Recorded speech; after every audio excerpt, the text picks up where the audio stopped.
Главные события уходящего четверга, 18 сентября, в материалах наших корреспондентов. Это итоги дня. В студии Петр Васильев. Здравствуйте. Коротко о темах.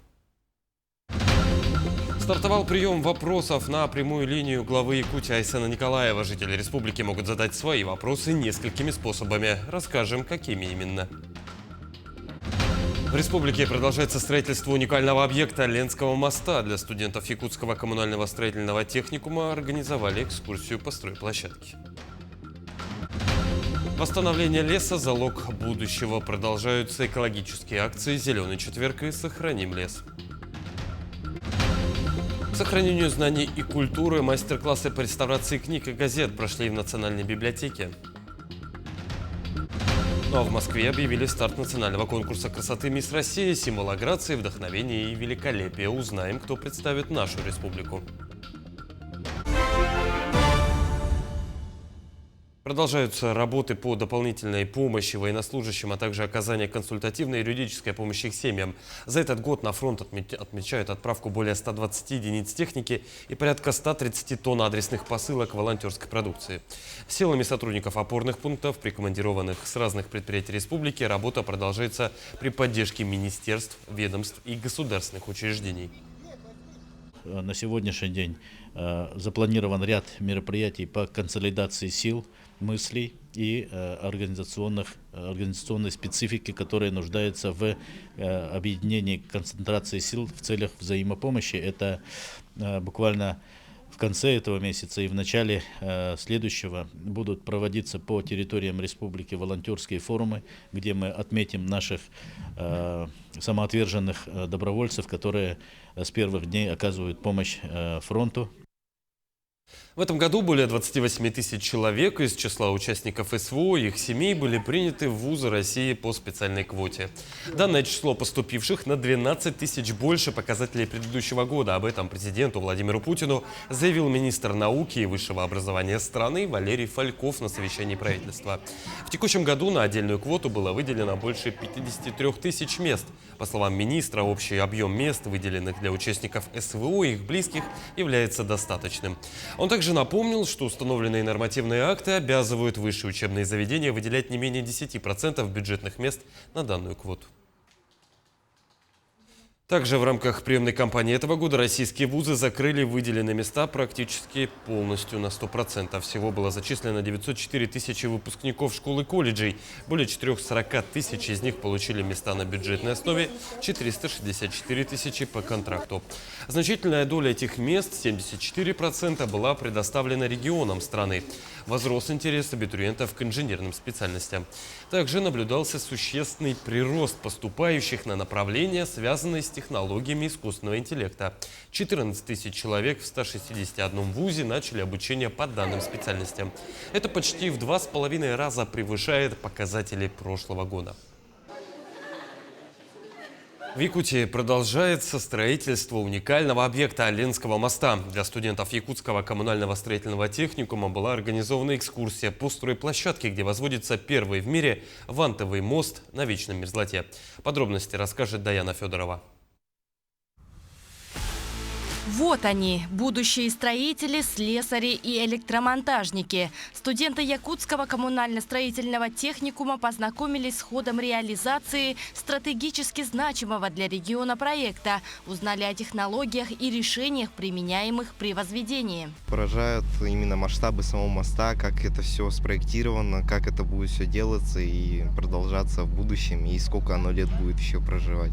Экскурсия сама по себе, правда, интересная. Все-таки как-никак, возможно, в будущем я уйду, может, по этой профессии. Проект Ленского моста уникален не только своим масштабом, но и техническими решениями. Строительство ведется на обоих берегах. В частности, студенты воочию увидели укрупнение кофердама опоры на левом берегу. Мост станет первым в мире, построенным в условиях вечной мерзлоты. Для реализации такого значимого проекта требуются квалифицированные кадры, которых мы преимущественно привлекаем из числа местного населения. Работа в нашей команде – это не только выполнение профессиональных задач, но и возможность расти вместе с командой, осваивая горизонты новые. Возведение Ленского моста производится круглогодично. В настоящее время ведутся буровые работы, отсыпка земли и подготовка к зимнему периоду. В работах привлечены около 150 рабочих и порядка 60 единиц техники. Буровые установки, краны тяжелые, 250-150 тонные. Краны задействованы при работах по укрупнителю сборки кофердама и по буровому участку. Пик строительства в соответствии с проектом организации строительства планируется увеличение до 1500 человек на обоих берегах. Проект Ленского моста – это не только важный транспортный объект, но и пример инновационного подхода в строительстве на Крайнем Севере. Уже сейчас он вызывает интерес у специалистов со всех уголков страны. И, возможно, именно сегодняшние студенты техникумов и университетов станут теми, кто будет работать на подобных объектах в будущем. Даяна Федорова, Семен Семенов, Табага. Глава Ленского района и районные депутаты ознакомились с работой предприятия, строящейся Новоленская ТЭС. Накануне днем они выехали на стройплощадку. На месте директор предприятия показал и рассказал о работе основных объектов и перспективах развития. Подробности в сюжете далее. Визит главы района и депутатов на Новоленскую ТЭС начался с объезда строительной площадки. Во время осмотра директор предприятия показал основные объекты и рассказал гостям о ходе строительства. На территории в 95 гектар расположен временный городок строителей, также временные общежития, административное здание, столовая и здравпункт. После окончания строительства основных объектов площадка под временные здания и сооружения будет освобождена. Практически уже заложены все фундаменты основных и вспомогательных капитальных сооружений, зданий. Значит, временный жилой городок уже практически достраивается, осталось там пару зданий ввести. Склады тоже достаточно серьезные, крупные, с грузоподъемными сооружениями уже введены в эксплуатацию, в работе находятся. Также директор рассказал о планах и перспективах развития предприятия. Среди потребителей электроэнергии Новоленская ТЭС будут крупные предприятия Иркутской области. Развитие дальневосточного полигона, строительство второй нитки БАМа, РЖД, в первую очередь, наш основной потребитель электроэнергии. Кроме того, значит, Сила Сибири-2, также компрессорные станции являются крупными потребителями электроэнергии. И, значит, кроме этого, Иркутская нефтяная компания развивает свои проекты инвестиционные, и будут вводиться они также в 28-29 года. И месторождение в Иркутской области Сухой Лог. Сегодня на строительной площадке работает 1200 человек. Часть из них – местное население. Водители, часть персонала обслуживающего, такого административного, то есть то, что мы сделали с службой эксплуатации частично, то есть вот это мы персонал привлекаем, потому что кадровый голод, мы понимаем, что очень большой. То есть это касается, например, специалистов таких как ПТО, там, ПОКСа. Здесь отсутствует такой, к сожалению, такой персонал. И на сегодняшний день опять все равно остается дефицит в кадрах, именно квалифицированных кадров, которые мы готовы взять на работу сюда. После объемного выступления директора Новоленской ТЭС состоялся диалог. Депутатов интересовали вопросы сотрудничества. Как именно предприятие планирует участвовать в развитии Ленского района. Глава Ленского района Александр Черепанов и директор ООО «Новоленская ТЭС» Денис Покровский обсудили общее социально-экономическое взаимодействие. Денис Покровский уточнил, что Новоленская ТЭС – предприятие ленское, не временное, а постоянное, пришедшее сюда жить и работать навсегда. Поэтому сотрудничество с Ленским районом будет плодотворным и постоянным. Светлана Болеева, Алексей Семенов, Ленск. Восстановление леса – залог будущего. В Якутии продолжаются экологические акции «Зеленый четверг» и «Сохраним лес». На этой неделе к ним присоединились недропользователи. Как прошел очередной этап проекта и сколько саженцев высадили на этот раз, расскажет Вероника Таюрская. Экологический проект «Зеленый четверг» – детище Министерства экологии Якутии. Акция стартовала в этом году и была приурочена ко Дню эколога, который отмечается 5 июня. Мы хотим, чтобы хотя бы раз в неделю каждый человек республики, конечно, в перспективе и России, и всего мира, хотя бы раз в неделю задумывался об окружающей среде. Напоминал об этом своим детям, родным, близким, что один день в неделю давайте как-то помогать природе. На посадку деревьев в этот день вышло 87 человек из АГАТУ, авиалесоохраны, аэропорта Якутск, компании недропользователей и подведомственных структур. Мы приехали с сотрудниками авиалесоохранения количестве 32 человек. Лунки для саженцев мы подготовили вчера. Эта акция прекрасная возможность сделать вклад в сохранение природного богатства нашей республики. Мы должны сохранить планету, мы должны вести такую работу для того, чтобы экологический баланс природной среды сохранить. И сегодняшняя наша задача вовлекать не только лесников, но и всю молодежь по сохранению леса. По сравнению с проектом «Зеленый четверг», акция «Сохраним лес» стартовала в 2019 году. С того времени было высажено несколько десятков тысяч саженцев. Очень много лесов у нас ежегодно от пожаров погибает в огне. Соответственно, в рамках этой акции мы стараемся восстановить леса путем посадки саженцев. Ежегодно мы на территориях якутского лесничества встречаемся на посадке сосен и других пород. Территория, где в этот раз были высажены саженцы, выбрана не случайно.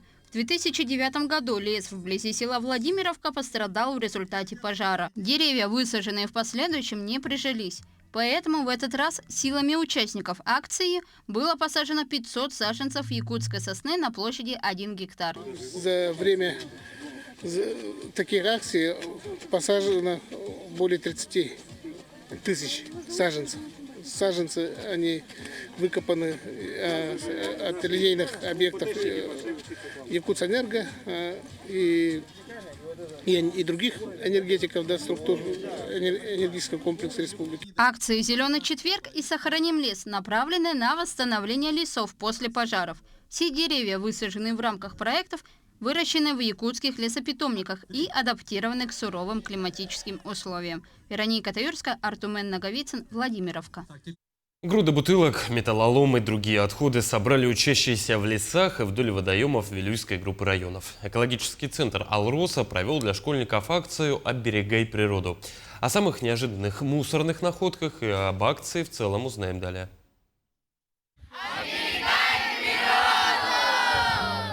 С таким искренне решительным настроем вышли учащиеся Эльгайской школы после классного часа от экспертов экологического центра «Алроса».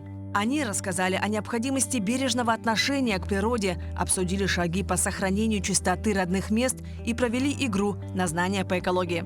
Так, встреча вышла не только информативной и полезной, но и увлекательной. Что нельзя мусорить природу, и не надо некоторых видов выкидывать из их места пробивания, потому что некоторые птицы помогают некоторым деревьям, которые дают воздух. Данная акция направлена на то, чтобы просветить детей поселений о проблемах экологии, как нужно бережно обращаться с природой. Приобретенные знания ребята будут приумножать, в том числе и с помощью испытательной лаборатории «Пчелка УБИО», которую вручили школе экологи Алроса. За 6 лет проведения акции участниками стали около 3000 школьников. И с каждым годом акция продолжает масштабироваться. К примеру, в этом году акция впервые прошла для школьников Мирнинского района в поселках Арылах и Алмазный. Ребятам рассказали о важности бережного отношения к родной земле и охране окружающей среды. После встречи учащиеся провели уборку берега реки Малая Бутобая. Самый необычный предмет, который нам попался, это были детские санки. Я почувствовала то, что люди совершенно бездушно относятся к нашей природе и совершенно никак ее не ценят. Нужно чувствовать ответственность, сохранять ее в чистоте и стараться убирать мусор. Конечно, будем ходить, устраивать субботники. Акция «Оберегай природу» проводится в рамках всероссийской акции по уборке берегов водоемов «Вода России». Эко-просвещение и мероприятия по предотвращению негативного воздействия на реку Вилюй и ее притоков – неотъемлемая часть экологической деятельности компании «Алроса». Марферина Алексеева, Тускулана Горохова-Кабельянова, Максим Сороченко, Сунтарский улус, Мирнинский район. Стартовал прием вопросов на прямую линию главы Якутии Айсена Николаева. Жители республики могут задать свои вопросы несколькими способами. По телефону колл-центра или через телеграм-бота. Главным новшеством предстоящего эфира станет возможность отправлять вопросы непосредственно во время эфира через российский мессенджер «Макс». В прямом эфире глава региона традиционно ответит на вопросы якутян, расскажет о новых задачах по развитию республики. Прием вопросов продлится вплоть до завершения прямой линии. Прямая линия состоится 27 сентября в 7 вечера. Посмотреть прямую линию можно будет на основных телеканалах НВК «Саха», Якутия-24, Россия-24, а также на основных радиостанциях и в социальных сетях главы республики Айсена Николаева. Колл-центр принимает звонки жителей в будние дни с 9 утра до 6 вечера. Также вопросы можно задать через специализированный Telegram-бот. Порядок начисления выплат, оплата жилищно-коммунальных услуг и многие другие вопросы обсудили в рамках Дня грамотного потребителя. Акции, направленные на повышение осведомленности граждан в области предоставления жилищно-коммунальных услуг. Подробности у Анастасии Пуляевой.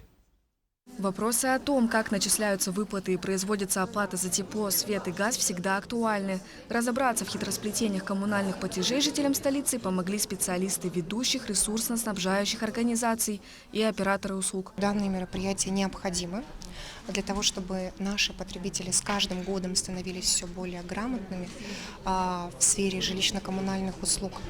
Для того, чтобы потребителям было проще понимать, как производится начисление, как производить оплаты, даже на основании чего и в рамках чего мы производим начисления. В ходе проведения консультаций также были разрешены и вопросы, касающиеся оформления субсидий и льгот на оплату коммунальных услуг. Такая поддержка доступна, например, многодетным семьям. Размер льготы составляет 30% от стоимости ЖКУ. С начала этого года этой мерой поддержки смогли воспользоваться 8008 многодетных семей.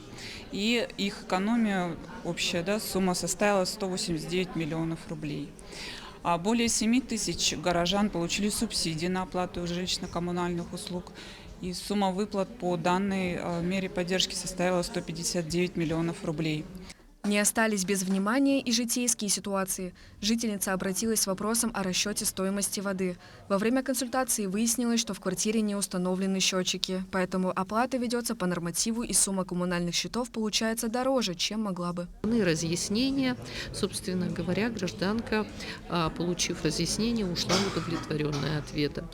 Подобного рода ситуации зачастую случаются. Но так вот все люди, которые обращались к нам, они получили подробные ответы, подробные рекомендации на свои вопросы. По итогам проведения Дня грамотного потребителя ответы на свои вопросы и подробную консультацию от 17 организаций получили 97 граждан. Отмечается, что до конца сентября для жителей будут доступны акции на оплату задолженности ЖКУ, включающие в себя списание всех пений. Анастасия Пуляева, Аэлита Махно, Якутск. К сохранению знаний и культуры мастер-классы по реставрации книг и газет прошли в Национальной библиотеке республики в рамках 4-го международного библиографического конгресса и столетия нацбиблиотеки. В них приняло участие порядка 60 библиотекарей из разных районов. Подробности об одном из прошедших мастер-классов у Тимура Колмогорова. В ходе одного из мастер-классов участники ознакомились с методами мелкого ремонта и консервации газет. На практике использовались местные экземпляры периодического издания, некоторым из которых более 50 лет. Реставрация проходила в несколько этапов – от чистки грязи и клея до устранения трещин и заполнения отсутствующих частей специальной бумагой для восстановления целостности газеты. Процесс работы состоит именно реставрационных и консервационных мероприятий, 12-13 процессов. Там и разброшюровка, там и восполнение утрат, там и частичные ремонты, там и где-то местами можно и прогладить, частями можно под пресс. В мастер-классах приняли участие библиотекари из других районов республики. Все для того, чтобы получить новые профессиональные навыки для сохранения районных газетных и книжных фондов.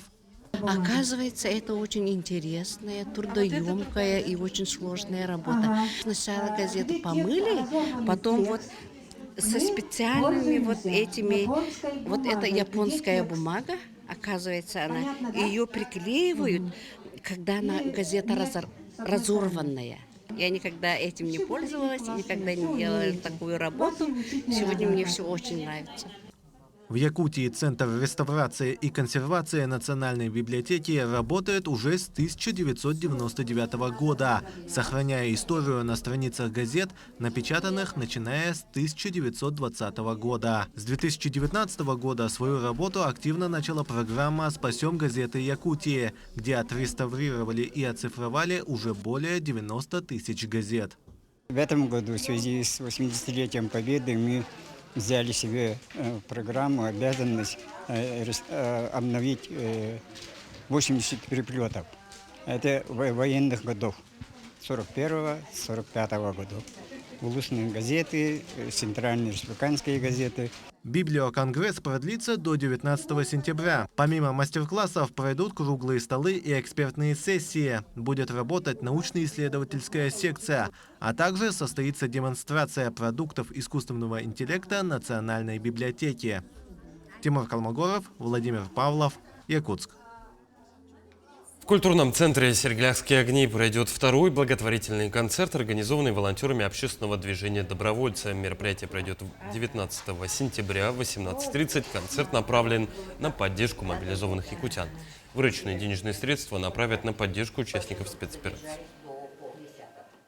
В концерте будут участвовать только наши волонтеры, не профессиональные артисты. Но мы очень стараемся, и это будут красивые музыкальные номера. Концерт посвящен Году защитника Отечества. Пожалуйста, приходите, не бросайте своих, не оставайтесь в стороне. Даже если вы не можете прийти, вы можете просто оказать благотворительность. Купите билет и можете пригласить кого-то другого или просто отправить эти деньги на благотворительность. Своих не бросаем. Вместе к победе. В Москве объявили старт национального конкурса красоты «Мисс Россия», символа грации, вдохновения и великолепия. Наш регион представит Валентина Михайлова, студентка СВФУ, титулованная красавица. Первая вице-мисс студенчества в России. За ходом конкурса следит и наш корреспондент Айсена Бурнашова. Все подробности в ее материале. Всем доброе утро. Мы проснулись на зарядку в 7 утра. Нам выдали такую красивую форму. Зарядка в 7 утра, дефиле, фотосессии. Так теперь выглядят будни Валентины Михайловой, участницы конкурса «Мисс Россия» от Якутии. Бьюти-рутиной девушка делится в соцсетях. Постараюсь все вкладывать, показывать. Всем спасибо. Национальный конкурс «Мисс Россия» проходит ежегодно. Это главный конкурс красоты, ума и таланта в стране. В этом сезоне организаторы получили рекордное количество заявок – 90 тысяч. Из их числа эксперты отобрали 50 финалисток – лучших и самых красивых. Сибирь и Урал, Новосибирск, Новосибирская область, Челябинск, Екатеринбург, Республика Башкортостан, Республика Саха-Якутия. Все это наши регионы, которые мы любим. И самое главное, что за эти регионы всегда очень сильно болеют соотечественники девушек. Рост финалисток от 173, точеные, изящные, а еще умные. Среди участниц будущие юристы, философы, математики. Взять и нашу Валю. Учится в СВФУ на переводчика английского и китайского языков. Школа с золотой медалью, танцует. Впереди у красавиц ключевые этапы конкурса. Визитка, выход в национальных костюмах, шоу талантов и еще. Особое внимание в этом году мы уделим этапу благотворительных проектов. Каждая финалистка привезет на конкурс свой проект, который она либо уже реализовала в своем регионе, либо только готовит к реализации.